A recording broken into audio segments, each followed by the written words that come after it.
अभी कल ही चल रहा था कि पता नहीं महुआ मोइत्रा के मामले में क्या होगा, जो 26 अक्टूबर को एथिक्स कमेटी के सामने उनको पेश होने का निर्देश मिला है। और उसी के साथ निशिकांत दुबे को भी मिला था और जय अनंत दहदराई को भी पेशी के लिए निर्देश था। और यह उहापोह चल रही थी, तब तक मैंने देखा कि निशिकांत दुबे के एक्स पर एक पोस्ट आई है। आप भी देखिए, पोस्ट में लिखा है, देश की सुरक्षा एवं संसद की गरिमा मेरे लिए सर्वोपरि है, सत्यमेव जयते। उन्होंने ऐसा क्यों कहा?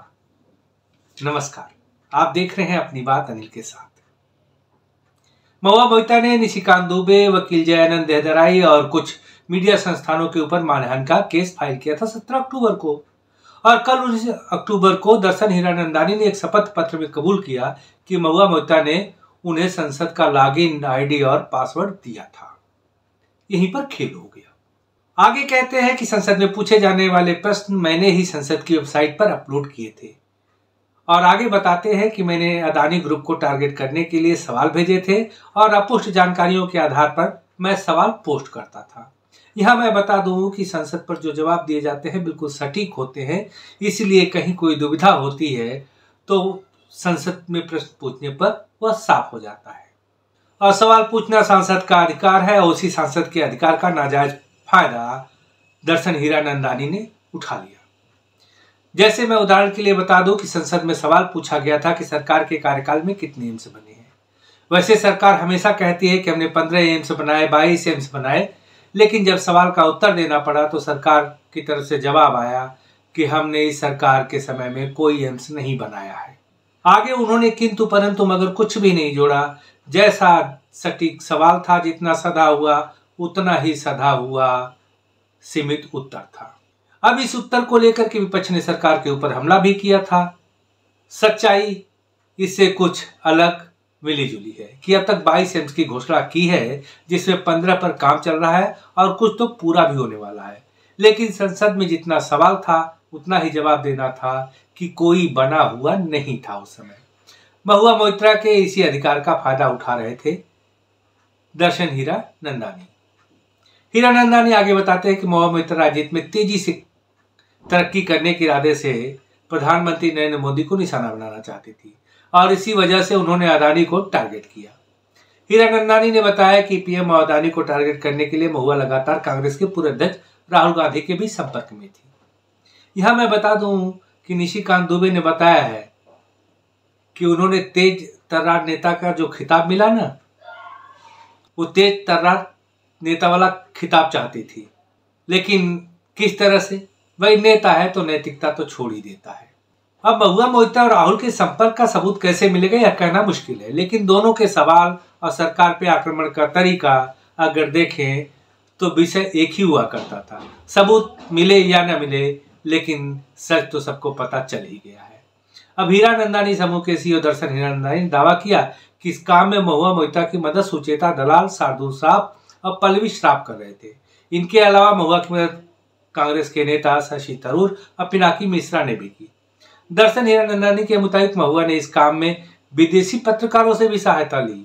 वो न्यूज क्लिक वाला जो चल रहा है वो यहाँ पर खुल रहा है भेद, जो फाइनेंशियल टाइम और न्यूयॉर्क टाइम और बीबीसी से जुड़े थे। लेकिन इनके साथ साथ कई भारतीय मीडिया हाउसों से भी महुआ मोइत्रा संपर्क में थी।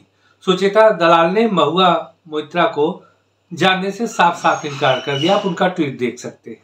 उन्होंने एक्स पर पोस्ट करके जानकारी दी कि मैं महुआ मोइत्रा को नहीं जानती।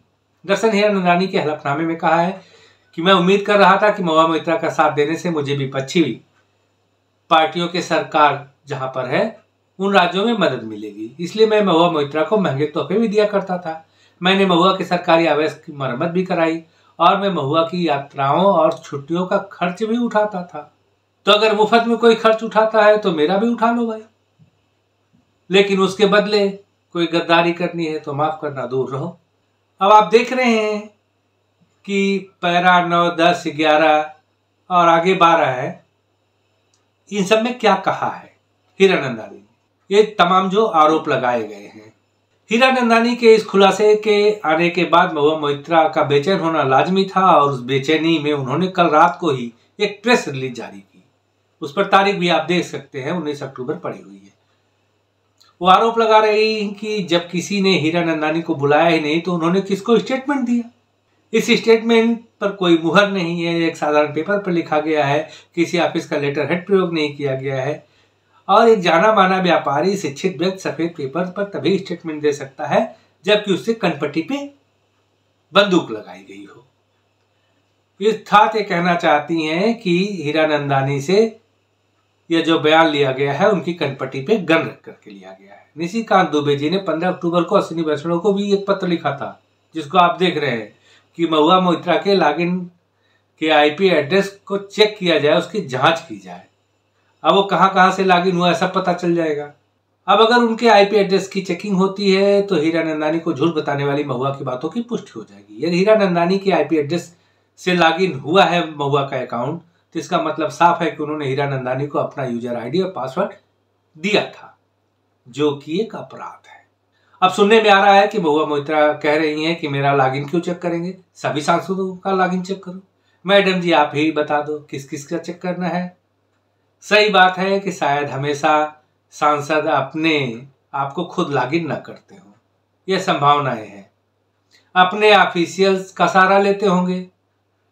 तो क्या मैं मान लूं कि जिसे आप इतना बड़ा बिजनेसमैन कह रही हैं वो आपका ऑफिशियल है।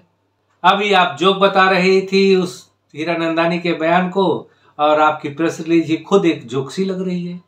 वो आगे आरोप लगाती हैं कि यह जो एफिडेविट है, शपथ पत्र है, यह किसी पीएमओ के मूर्ख द्वारा ड्राफ्टेड है जिसको बीजेपी के आईटी सेल ने बढ़ा चढ़ाकर पेश कर दिया। उनके पत्र में कुछ चौंकाने वाली भी बात है।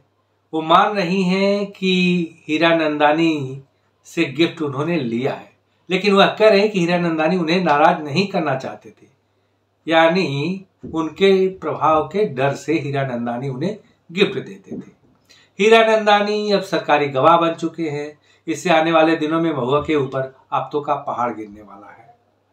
यदि देखें पूरा घटनाक्रम तो एक तरह से नकारते हुए भी महुआ ने सभी आरोपों को स्वीकार कर लिया है, लेकिन वो कोर्ट तक जाएंगी, मानेगी नहीं।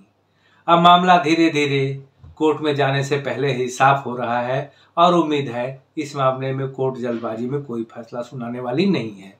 और उम्मीद करता हूं कि जो आज की हियरिंग वो भी शायद टल गई हो।